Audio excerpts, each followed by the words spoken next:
Lola Doir a plus que jamais le vent en poupe avec les gros scores de la saison 3 d'Astrid et Raphaël diffusés sur France 2. La série fait un carton plein à chacune de ses diffusions, en attestent les 4,85 millions de téléspectateurs présents devant leur petit écran le 26 août dernier, pour le lancement, et les 5,36 millions de téléspectateurs qui étaient au rendez-vous hier soir. Un sacré score pour le duo formé par Lola Doir, qui joue le personnage du commandant Raphaël Coste, et Sarah Mortensen, alias la documentaliste Astrid Nilsson. Les deux actrices partagent la couverture du nouveau numéro de télé de semaine, mais également une interview croisée. Au cours de cet entretien, il est forcément beaucoup question d'Astrid et Raphaël, mais pas que.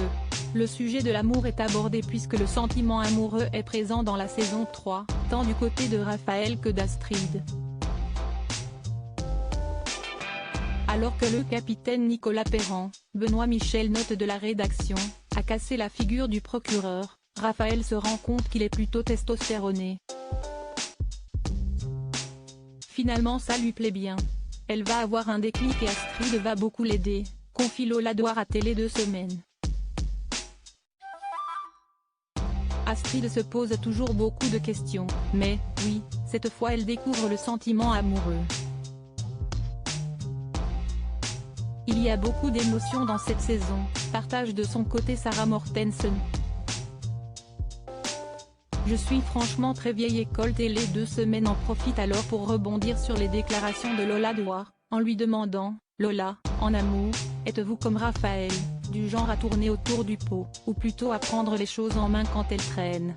La fille du Patrick Doir, décédée en juillet 1982, répond alors une phrase qui semble dire qu'elle n'est plus en couple. Je suis franchement très vieille école, il faut que l'on me fasse la cour.